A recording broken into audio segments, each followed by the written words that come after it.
जी students, chapter number 5 हम लोगों ने इसका एक लेक्चर ऑलरेडी ले चुके हैं। अब आप लोग नेक्स्ट लेक्चर जो है about loop control structure. Loop control structure में जो पहला स्टेटमेंट जिसको मैंने प्रीवियस लेक्चर में जिसकी एग्जांपल्स दी थी, आज फिर उसी टॉपिक की कुछ और एग्जांपल्स को लेके इस लेक्चर को मैं लेकर आई हूँ आप सब स्टूडेंट्स के लिए।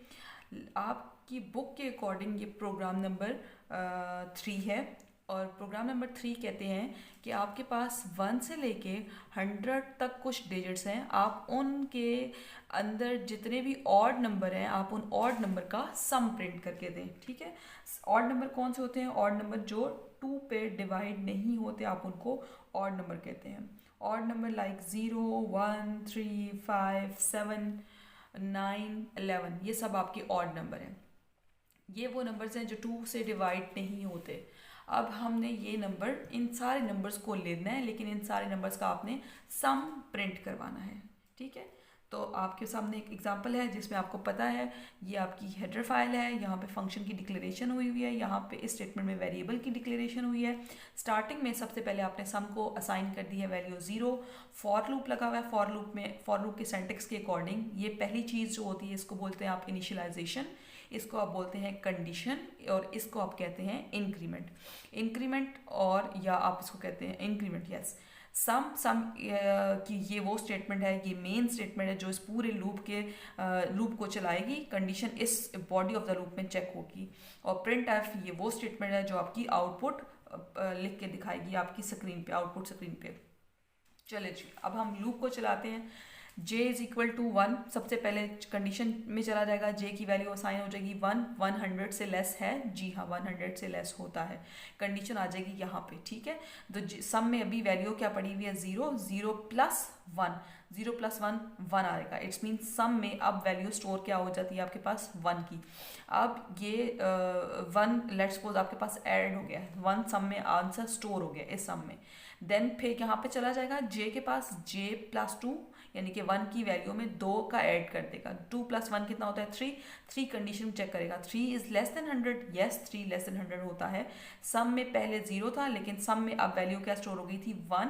1 प्लस अब यहाँ पे j में क्या आया? 3। 1 प्लस 3 कितना हो जाएगा आपके पास?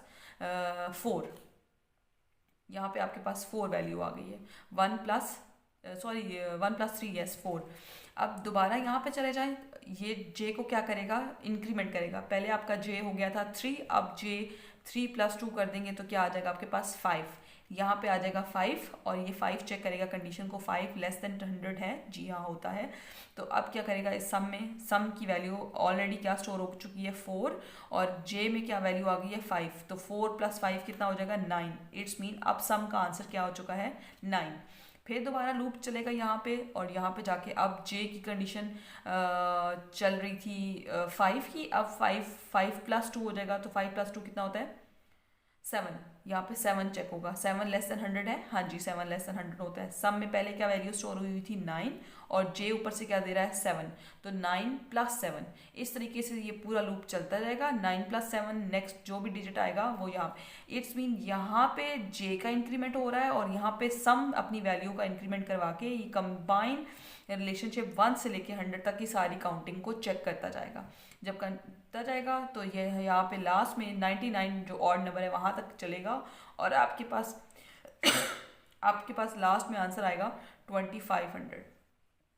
ठीक है, ये आपका है program for odd number, printing odd number, sum of odd number के सारे ऑड नंबर्स का सम प्रिंट करके दिखाएं। ठीक है, तो आई होप कि अब आपके पास 3 एग्जांपल्स मैंने लूप को लेके चल गई हैं, दिखा दी हैं। लूप यूज़ करना, लूप किस तरीके से अपने इंक्रीमेंट लेता है और कैसे कंडीशन चेक कर बॉडी ऑफ द लूप में जाता है, ये चीज़ आपको बहुत अच्छे से क्लियर होनी चाहिए। अब तक मैंने आपके साथ 3 एग्जाम्पल्स क्लियर कर दी हैं। नेक्स्ट एक और एग्जाम्पल अब मैं आपको लूप को लेके समझाने लगी हूँ जी। तो स्टूडेंट्स, नेक्स्ट आपका एग्जाम्पल है प्रोग्राम नंबर 4, जिसमें वो कह रहे हैं कि प्रोग्राम ऐसा लिख के दिखाएं जो किसी नंबर का फैक्टोरियल लेके दिखाए।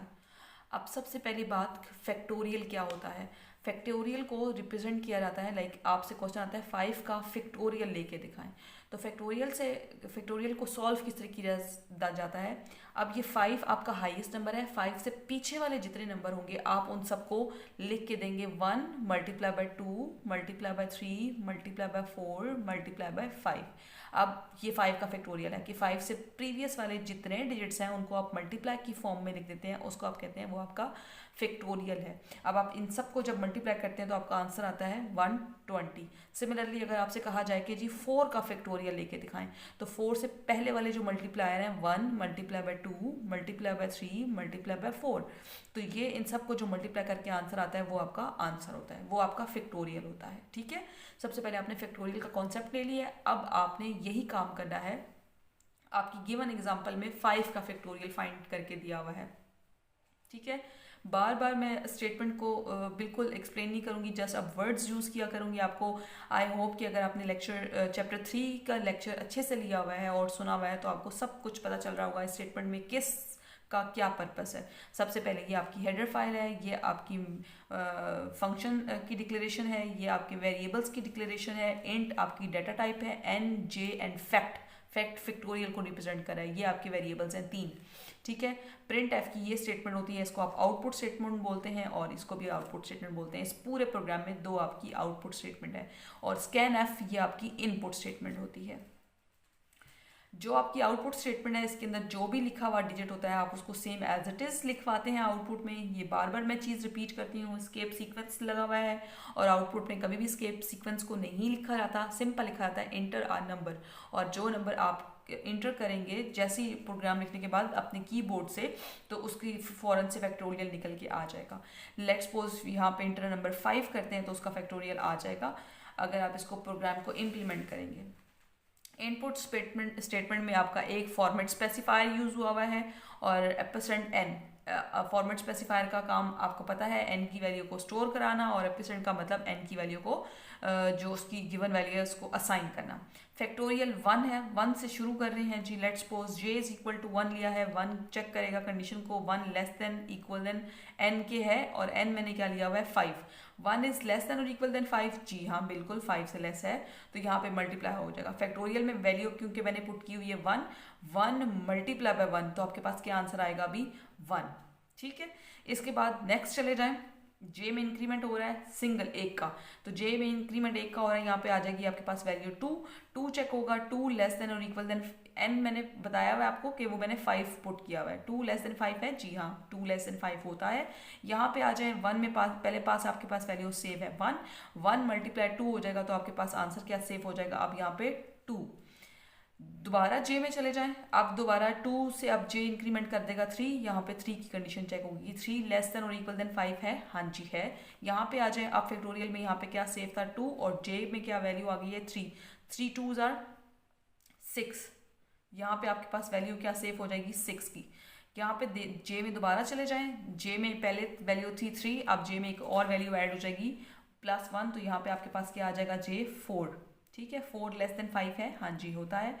और फैक्टोरियल में अब डिजिट क्या सेव हुआ था 6 मल्टीप्लाई बाय 4, 6 4s आर 24, तो अब आपके पास नया फैक्टोरियल क्या सेव हो गया है 24।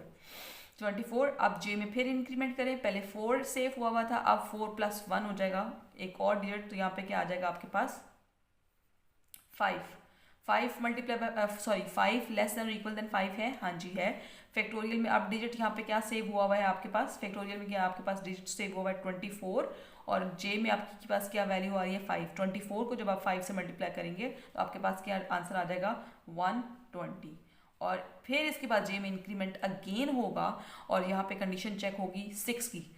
6 को आप चेक करोगे 6 लेस देन और इक्वल देन 5 है, नो कंडीशन फेल्स हो जाएगी, इसका मतलब है यहाँ पे आ जाएगा और आपका फैक्टोरियल 120 प्रिंट हुआ होगा। ठीक है, यूँ इस तरीके से लूप चलता है और आपका फैक्टोरियल का आंसर ड्राई रन में निकल आएगा। अगर आप इस प्रोग्राम को अपने परफॉर्म करते हैं प्रैक्टिकली वे में, तो एक बात याद रखिएगा, आपके प्रोग्राम्स जो बुक में लिखे हुए हैं वो क्योंकि आपका जो इंटरफेस है या जो आपका डेव का सॉफ्टवेयर है वो बहुत पुराना हो चुका है, न्यू वेरिएशंस होती रहती हैं और न्यू वेरिएशन में जब आप इस प्रोग्राम को प्रैक्टिकली लिख के प्रूव करेंगे तो याद रखिएगा जितने भी प्रोग्राम्स लिख रहे हैं उन सब में यहाँ वॉइड की जगह इंट दीजिएगा, ठीक है। तो फिर आपका आउटपुट आएगा, आपका रिजल्ट कंपाइल होगा। अगर वॉइड और यहाँ पे भी वॉइड लिख के आप करेंगे तो नहीं होगा, क्योंकि आप न्यू जितने भी आपके डिव के सॉफ्टवेयर हैं जिन्होंने अपने अंदर वेरिएशंस की हैं उसमें आपकी डाटा टाइप यहाँ पे इंट ही क्लियर है। मैंने इस प्रोग्राम को जब कंप्यूटर पे प्रैक्टिकली परफॉर्म किया था तो यहाँ पे जब मैंने डाटा इंट पुट की थी तो मेरा आउटपुट आया था, ठीक है। बहुत सारे स्टूडेंट्स के था कि हम जब उस प्रोग्राम को इम्प्लीमेंट करते हैं तो जी हम लोगों का ड्राई रन नहीं आ रहा, तो मैंने वहाँ पे आंसर नहीं किया, लेकिन मैं आपको यहाँ पे वीडियो में आंसर कर रही हूँ कि आप यहाँ प्रोग्राम में वॉइड की जगह इंट पुट करके अपना पूरा प्रोग्राम डिव के सॉफ्टवेयर में लिखें और कंपाइल करके देखें, आपका रिजल्ट ज़रूर निकलेगा, ज़रूर आएगा। नेक्स्ट एक और आपको एग्जांपल लूप कंट्रोल स्ट्रक्चर की करवाती हूँ अभी जी। तो स्टूडेंट्स इस ही लूप के स्ट्रक्चर को या लूप के कॉन्सेप्ट को लेते हुए एक और प्रोग्राम है जिस प्रोग्राम में आपके पास पूरी स्टेटमेंट आई गई है, ये पूरे डिजिट्स आ गए हैं और कहा गया है आप इन डिजिट्स को इसी सीक्वेंस के साथ टाइप करके दिखाएं, इन्हीं सीक्वेंस के साथ लिख के दिखाएं, ठीक है, लूप को यूज़ करते हुए। ये भी मोस्ट इंपॉर्टेंट प्रोग्राम है। सबसे पहले आपकी हेडर फाइल है, देन आपकी मेन फंक्शन है, बॉडी स्टार्ट है, int N integer data type आपकी दी गई है, वेरिएबल की डिक्लेरेशन हुई है, प्रिंट एफ आपकी एक आउटपुट स्टेटमेंट ये है और प्रिंट एफ ये आपकी एक आउटपुट स्टेटमेंट है। इस प्रिंट एफ स्टेटमेंट का क्या काम है, स्केप सीक्वेंस यूज हुआ हुआ है। नेक्स्ट इसका मतलब है कि आउटपुट स्टेटमेंट में सबसे पहले जब आपके पास आउटपुट स्क्रीन आएगी तो वहाँ पे सब पहली फर्स्ट लाइन में ही आउटपुट नहीं लिख दी जाएगी, वहाँ पे नेक्स्ट लाइन मतलब एक लाइन का गैप होगा और नेक्स्ट लाइन पे स्टेटमेंट मतलब ये सारे डिजिट्स लिख के दिए जाएंगे, ठीक है। और लिखवाने आपने इसी तरह है हॉरिजॉन्टली, इनको अलग नेक्स्ट लाइन पे नहीं लिखना। Okay, n is equal to 1। अब ये 40 मैंने क्यों लिया है, इन सब नंबर्स में से मैक्सिमम नंबर कौन सा था 40, यानी कि मेरे प्रोग्राम ने 40 तक चल के जाना था, इसलिए यहाँ पे 40 लिया है। सेकंड मैंने इंक्रीमेंट लिया है 3 का डिफरेंस। ये मुझे कैसे पता चला है, आप देखिए 1 को 4 से माइनस करें क्या आता है 3, 7 को 4 से माइनस करें आता है 3, 10 को 7 से माइनस करें क्या आता है आपके पास 3। इसका मतलब है ये सारी काउंटिंग 3 के डिफरेंस के साथ लिखी गई है और 40 तक लिखवाई गई है। तो इन दोनों चीज़ों को यूज़ करते हुए मैंने प्रोग्राम की ये पूरी लॉजिक बनाई है। इनिशियलाइजेशन की है 1 से, अगर यहाँ पे 4 से होती तो मैं इनिशियलाइजेशन भी यहाँ पे 4 से करती, लेकिन क्योंकि इनिशियलाइजेशन यानी कि मिनिमम डिजिट से इनिशियलाइजेशन की गई है और मैक्सिमम डिजिट तक कंडीशन दी गई है। Minimum number n is equal to 1 जो इनिशियलाइजेशन का है, देन कंडीशन चेक की है। अब 1 लेस देन 40 है, हाँ जी होता है, कंडीशन ठीक होती है, यहाँ पे प्रिंट एफ में चला जाएगा। और ये फॉर्मेट स्पेसिफायर क्या कह रहा है कि स्पेस के साथ आप जो भी आपका पहला नंबर है आप उसको प्रिंट करवा दें। तो पहला नंबर आपका क्या आ जाएगा 1। ये फॉर्मेट स्पेसिफायर के बाद यहाँ पे स्पेस दी हुई है, इसका पर्पस क्या है अभी नेक्स्ट इनपुट पे देखिएगा। n अब 1 + 3, n 1 + 3 कितना होता है 4, n में क्या वैल्यू पास होगी है 4 लेस देन 40 है, हाँ जी होता है, कंडीशन फुलफिल हुई। n फिर यहाँ पे फॉर्मेट स्पेसिफायर कह रहा है यहाँ पे स्पेस लें और स्पेस के बाद n प्रिंट करवा दें, तो थोड़ी सी स्पेस और उसके बाद आप यहाँ पे क्या आ जाएगा 4। इसके बिल्कुल साथ नहीं लिखना, देख लीजिएगा इस तरीके से लिखना है। नेक्स्ट आपके पास n में वैल्यू क्या आ गई है 4, अब यहाँ पे आ जाएगा 4 + 3 कितना आ जाएगा 7, यहाँ पे 7 चेक होगा, 7 लेस देन 40 है, हाँ जी चलता है 40, तो इसका मतलब है यहाँ पे 7 नेक्स्ट प्रिंट हो जाएगा। अब इसके पास n में वैल्यू क्या सेव हो गई है आपके पास 7 यहाँ पे चेक होगा, 7 प्लस फिर 3, 7 + 3 क्या करेगा 10, कंडीशन चेक करेगा 10 इज लेस देन और इक्वल देन 40, कंडीशन ठीक होगी तो नेक्स्ट आपके पास 10। इस तरीके से ये लूप इन तीनों चीज़ों के दरमियान में चलता रहेगा, ठीक है, टिल 40 तक, एंड देन लास्ट में गेट ch होके प्रोग्राम एंड हो जाएगा। तो इसने यहाँ तक कैसे इंक्रीमेंट करना है और कंडीशन चेक होनी है, फिर टाइप होना है, इंक्रीमेंट लगना है, फिर कंडीशन चेक होनी है और टाइप होनी है आउटपुट, फिर इंक्रीमेंट होना है, कंडीशन चेक होनी है और आउटपुट लिखी जाएगी, फिर इस तरीके से टिल ये पूरा लूप आपका 40 तक चलेगा। तो एक ही स्टेटमेंट है, ये एक स्टेटमेंट है जो मल्टीपल टाइम इसी फॉर लूप के इर्द गिर्द घूम रही है। यही लूप का मेन थीम है कि वो एक स्टेटमेंट को या मल्टीपल टाइम स्टेटमेंट को एक ही स्टेटमेंट में कवर कर देता है। इन मल्टीपल डिजिट्स को एक ही स्टेटमेंट में लिखवा दिया है उसने, कंडीशन और इनिशियलाइजेशन देके, इंक्रीमेंट या डिक्रीमेंट का यूज़ करके। यही फॉर लूप का पर्पस है और यही फॉर लूप का सिंटैक्स और स्टेटमेंट है। ठीक है, नेक्स्ट एक और एग्जांपल के साथ मैं आपको नेक्स्ट लेक्चर दूंगी, और वो एग्जांपल आपके इस फॉर लूप पूरे कॉन्सेप्ट की मोस्ट इम्पॉर्टेंट एग्जांपल है, और वो पेपर्स में ज़रूर आती है। काइंडली मेरे नेक्स्ट लेक्चर को बिल्कुल मिस मत कीजिएगा। मेरी वीडियोस को प्लीज़ लाइक, सब्सक्राइब और कमेंट्स करके मुझे ज़रूर बता दिया करें कि अगर कोई रिलेटेड क्वेश्चन है, ताकि मैं आपको उस क्वेश्चन से रिलेटेड वीडियो बना के दूँ और या कमेंट्स में उसी टाइम पे गाइड करके दूँ। ठीक है, और मुझे भी आइडिया हो कि आप लोगों को वाकई जो मैं कॉन्सेप्ट दे रही हूँ वो क्लियर हो भी रहे हैं या नहीं हो रहे हैं।